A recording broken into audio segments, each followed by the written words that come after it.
এই গাছটা কাটার তারা যে ফতুয়া বলতেছে আমাদের কাছে আনুষ্ঠানিকভাবে কিছু বলে নাই, কিন্তু মানুষের কাছে বলতেছে যে এখানে মানুষে পূজা দেয়, এইখানে মানুষে বাতি জ্বালায় রাত্রে, বা এখানে কাপড় টানায়।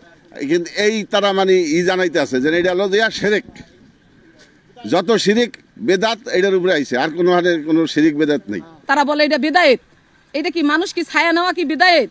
আমি এইটা বুঝলাম না কিছু, যে ছায়া নেওয়াটা বেদায়েত, এখানে এসে একটু জিরানো বেদায়েত। এই যে আমরা গরু বাছুর পারি, এখানে কিন্তু আইনিয়া বান্ধি কেন ছায়া নেওয়ার জন্য? এই জায়গাটায় বান্ধি কেন কাটলো তা জানি না। আমাদের দাবি যারা এই ক্ষয়ক্ষতিটা করছে কেন করলো, কি অপরাধে করলো, আমরা সরকারের কাছে ন্যায্য বিচার চাই। এই গাছে অনেক হাজার হাজার পাখির খাবার, এই যে এই গাছে ফল হয়, এই ফলগুলি সমস্ত পাখিতে খায়।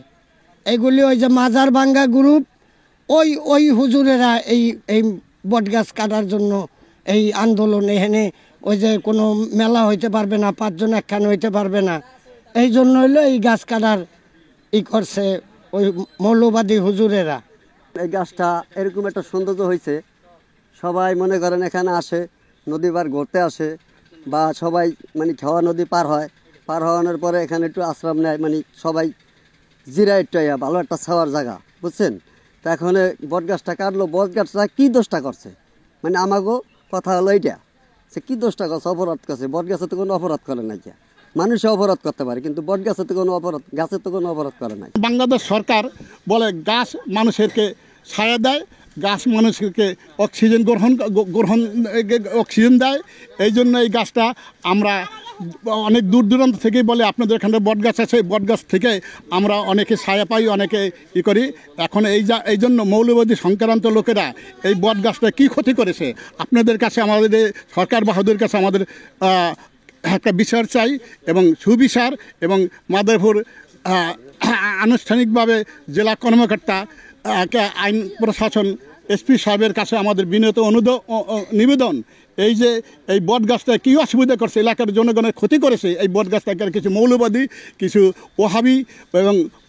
ওহাবিরা আছে এবং হিংস্র লোকরা আছে আলেম সম্বাদের ভিতরে, তারা এই কাজটা করেছে। আমি দেখেছি যেটা, যে গাছের একটা অংশ তারা কাটার চেষ্টা করেছেন কিংবা কেটেছেন, গাছের নিচের গোড়া এখনো আছে, এখনো গাছটা জীবন্ত আছে। আমার যে ইনি জেলার বন কর্মকর্তা, উনি স্পটে গিয়েছিলেন, প্রশাসনিক কর্মকর্তা স্পটে গিয়েছিলেন, এবং সংশ্লিষ্ট তহসিলদারও স্পটে গিয়েছিলেন। ওনারা যে রিপোর্টটি দিয়েছেন যে ওইখানকার কিছু জনতা কিংবা আপনারা যেই বিষয়টা বলছেন ওরকম তারা গাছ কাটার চেষ্টা করেছে। আপনারা অলরেডি দেখেছেন, আমরা এই ব্যবস্থা নিয়েছি এবং তাদেরকে আমরা ডেকেছি যে তারা কেন এই কাজটা করলেন, কী বিষয়।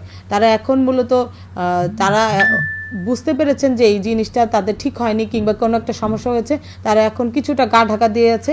তবে যারাই